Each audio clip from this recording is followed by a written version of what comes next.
So we're going to start in about 2 seconds, Chris. No. Alright, my name is David Landini and I'm here with Chris Crump. Chris Crump is the owner of Mathara Red Gum Sawmill, and today we will talk about the Millawa Group of Forests and how they were transferred by the New South Wales State Government to the Murray Valley National Park in 2010. So Chris, you know the forest backwards more than the vast majority of people, if not anybody. Can you just tell us about the Millawa Group of Forests? Yeah. The original Millawa Group of Forests. Yeah, no, it's about 40 to 50,000 hectares. That decision in 2010 did not only take that office though, that's Millawa, Gulper and Moira Forest. It took actually about 110,000 hectares office, which involved other bush up near other side of Tokemall and up other side of Hay, and so we lost about 110,000 hectares altogether. But yeah. that Millawa, Gulper, Moira group of forests is the one that we really should have a look at, because that was not here when white settlement arrived. And that was changed to National Park, Chris. What was the difference between State Forest and National Park when it got changed to National Park? Oh, instantly we weren't allowed to harvest anymore, and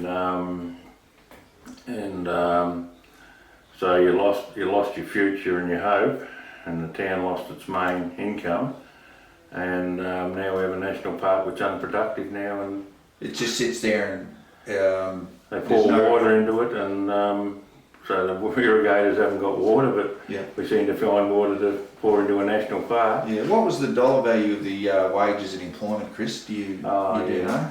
Yeah, no, we're about an 86 to $90 million a year industry. Back in 2010. Back in 2010. Yeah, and all that $86 million worth of jobs, and that's ultimately what the dollars are. That's just no longer exists. No, that's gone. Yeah, that's gone. So we have not got a working forester anymore. And so it's not thinned, it's not looked after, it's not managed. It's just left as it is. Right. And how many people would you say are directly lost employment by the fact of that forest? Yeah, well, Arch Consult. Well, the National Resource Commission had figures of about 300 direct jobs, but Arch Consultants had about 550, I think. About 550 jobs lost entirely. Direct. Gone. Yeah, gone. Finished. Yeah. And has that affected Mathara? Oh, yeah, most definitely. Yeah, look, we've had a battle ever since. We don't get the tourist numbers that they promised tourists. You don't get the tourist numbers here anymore. We lost, about 2 years after it happened, we lost our one pub, supermarket, cafe, bakery, and then some of them started the cafe up. It's gone again now. Yeah. It just doesn't work. You take a core industry out of a town, nothing works. No, well, you could probably say it was a financial and economic disaster, Chris. Oh yeah, terrible. Absolutely. Yeah. Chris, can you just tell us a bit about a bit about the industry and how the forest was actually logged? There's some misconception in some areas that forests are just clear felled and they're dead and gone forever. But that is obviously not the case. Can you tell us a bit about the forest, and also, Chris, how long it's been logged for? Yeah. It's selectively harvested. So that forest out there, after it grew, that forest out there was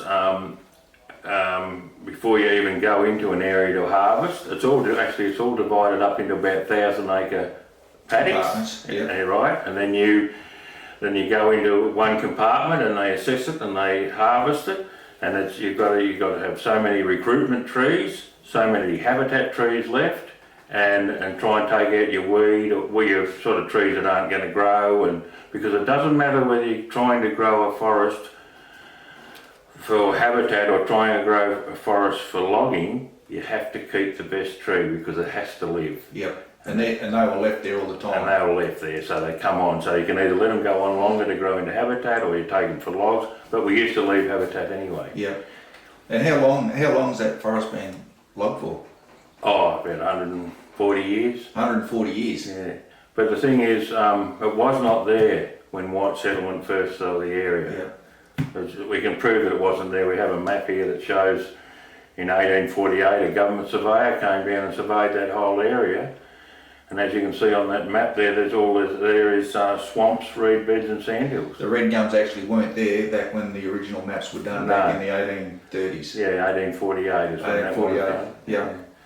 So yeah, my family, one of the first settlers here, and we had 4,000 acres in the middle of that Millwood group of forests out there. Yeah. And we took it up because there's no trees, there's no clearing to do. There was Really? You just had to run cattle or sheep in there. And Yeah. So. And there's also an aerial map here which we'll probably put on the display as well from 1961, and there's no trees shown there as well, or very few. And you think the 1956 flood had a lot to do with the germination of the red gums? Yeah, for sure. Yeah. In 1848, what happened was when white settlement, 1842 was when white settlement arrived. In 1848, after that government surveyor come down and surveyed the whole area, a lot of that area out there, the forests out there, were taken up as settlement lease, as I said.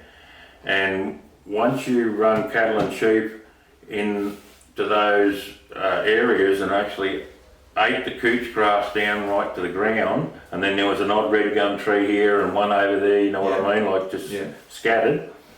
That actually seeded because it was bare earth that it was seeding on, and then we had a big flood in the 1870s, which then started to grow a forest. Yeah. But you had to, if you owned a settlement lease, you were in breach of your settlement lease if you did not try and keep that suppressed. Really? The red gum? Yeah, the red If you didn't try to keep the red gum suppressed, you were in breach of your lease. Of your lease. Wow. But the thing is, you could not control it because it Couldn't control it. as Aboriginals call it, it's a white man's weed. Right. That's what it does. It grows like a weed. Yep. And the 1956 flood, Chris, that was a boon for red gum as well. Oh yeah. All those flood times were, it just took off. Yep. Yeah. So, Chris, now back in 2010, there was a state in the state government of New South Wales. The Labor government at the time decided to change the Millwood group of forests to the Murray Valley National Park, or certainly the main part of the Millwood Forest to the Murray Valley National Park. Now, there was a political process there, and we'll just talk about that and that started with the National Resource Commission report. Chris, can you tell us a bit about the National Resource Commission? Yeah, and the political process as well. The government sent down people from the National, Dr. John Williams from the National, and others, Peter Kanowski from the National Resource Commission to go through the forest and have a look. Bearing in mind we're in the middle of a drought. The Millennium Drought. The Millennium Drought, right? Yep. And of course the bush looks sicker than it usually does, but so much sicker. It normally doesn't look sick, but in the middle of a drought, everything looks sick. Oh yeah, well it doesn't matter where you are, And a really bad drought. It was not a normal 1 or 2 year drought. There was trees dying out the bush there because of lack of water. Yeah. But it's no different to other droughts we'd already faced, right? No difference at all. But so what they then decided was that that it was going to go backwards, and we needed to lock it up and turn it into a national park. But the trouble was with all that is, with their modelling they used to come to that decision, they factored in like 100 years of drought and climate change, so it probably would not flood again. And actually Peter Kanowski, one of the people on the panel, had a bet with a colleague of mine, Kenny O'Brien, and had a bet for a slab of Crown Lagers that the bush wouldn't flood again. Right. Peter Kanowski said it wouldn't flood, and Kenny O'Brien said it would flood. So they had a slab of Crown Lager on it, right? And he had to cough up for it. 6 months later. Who won the bet? Kenny O'Brien won the bet. It flooded. Because, so we kept saying you've got to look at our history, and history showed us, if you went back through the floods, that 10 to 15 years you have these droughts and then you have floods. And usually the first flood is a back-to-back flood. So 2010 that's right. and 2011 was a flood. Yep. So all that modelling, that future modelling that they done, that the National Resource Commission actually did, Was based on, was based on no more floods. yeah. But 6 months later we had back-to-back floods and then another flood, and then 2016 we had one of the biggest. So all the modelling and the figures of that was all wrong. And that was presented to the Parliament Yep. of New South Wales, Yep. and they made their decision. They claimed to have made their decision based on the modelling of the National Resource Commission. Yeah, but the trouble was, I think they'd already Yeah. made that decision before they come down here, and they were just, because they were told us they were open and transparent. I'll just read a couple of statements here from the time. These are a couple of the political statements. And this is from the first one, Chris, and I'll read it out and then you can comment on it. The Sydney Morning Herald State Political Editor Andrew Clennell had no doubts about what he believed was really behind the announcement of the NRC inquiry, writing in August 15, 2009.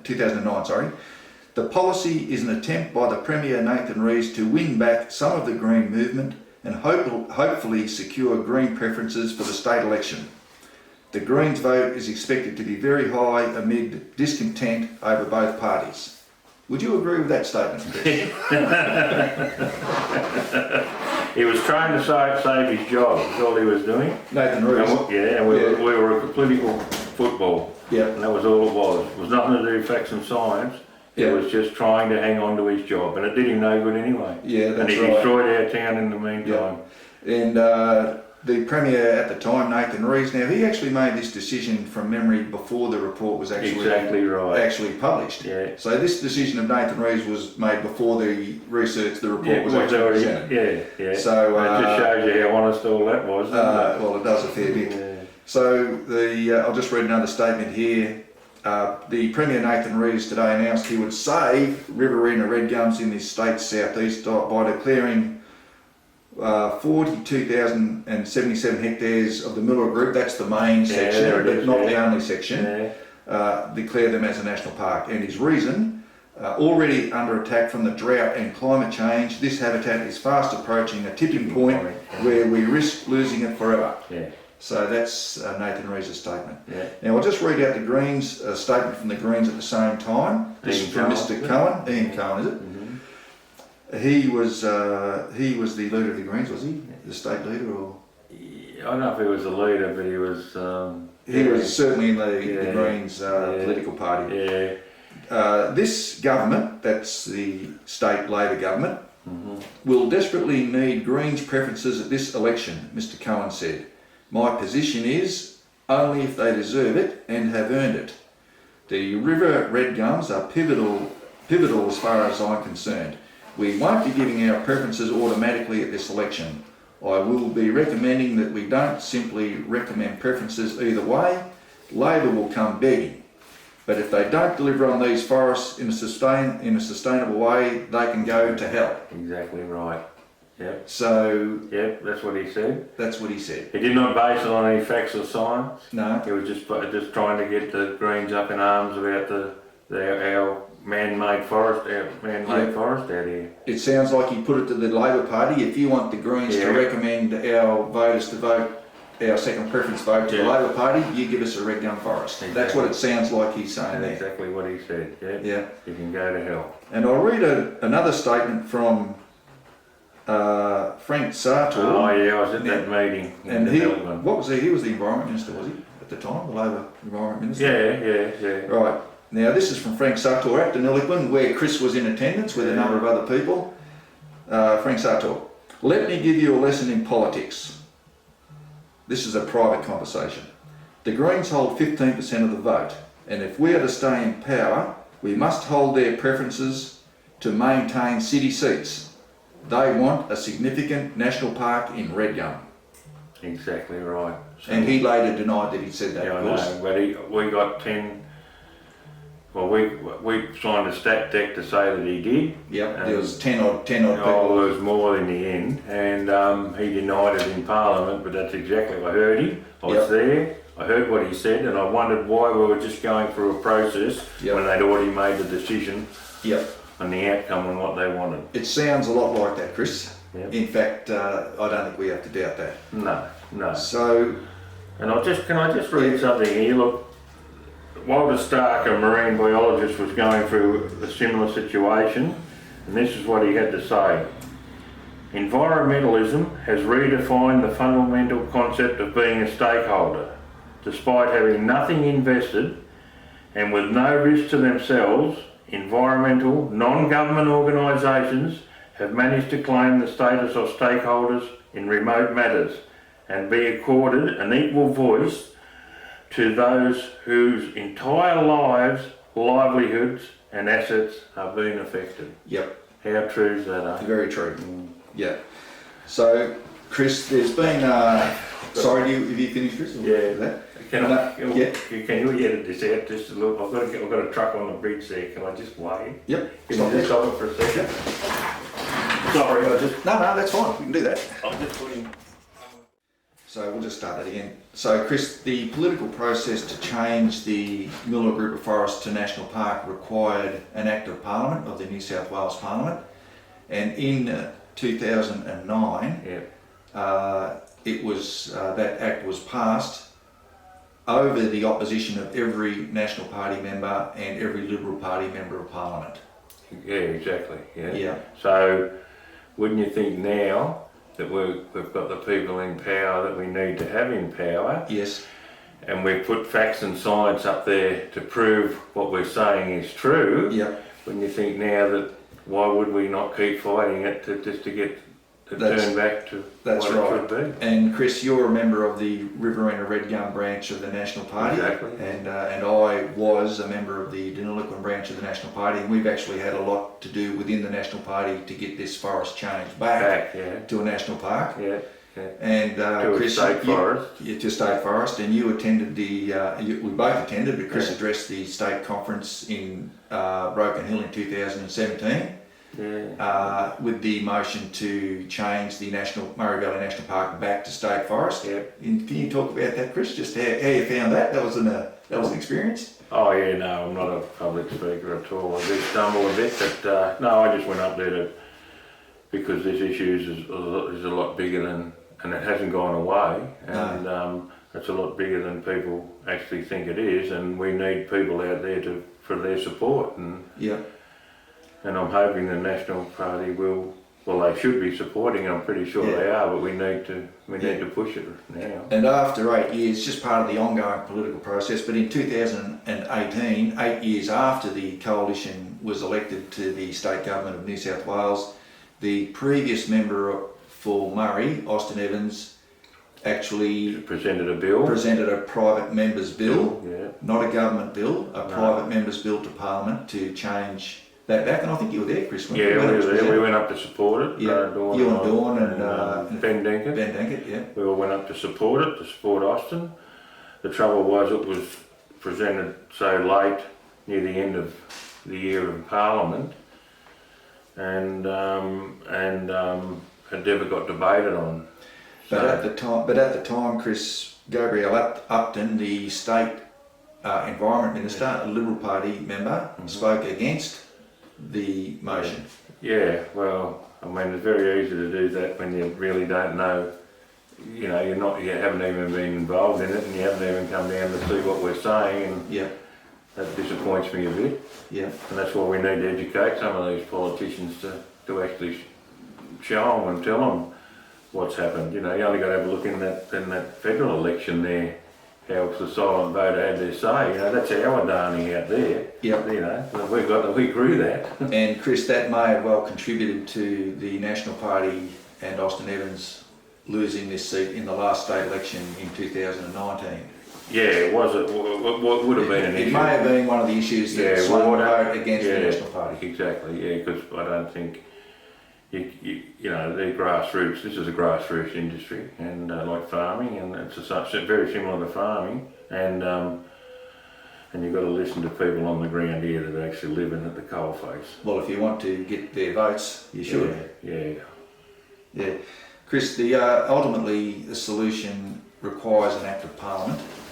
It requires an Act of the State Parliament of New South Wales to revert the National Park back to state forest. Exactly. Yeah.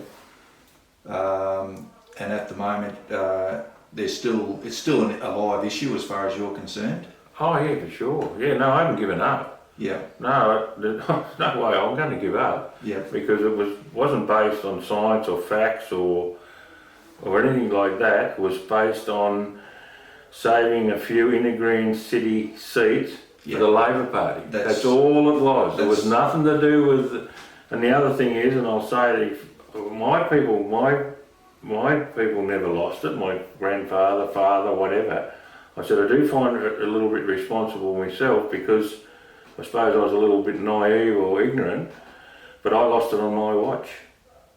So, you know, that is so wrong, you know. So, Yeah. no, I will never ever stop fighting this. right. And so, Chris, that leads me to the final question. Well, what do you intend to do?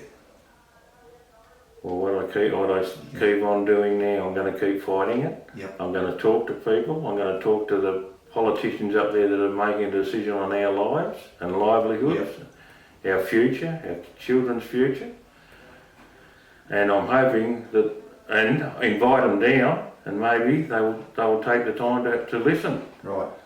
Well, Chris, I commend you for your ongoing effort. It's a huge effort, and it's a huge issue.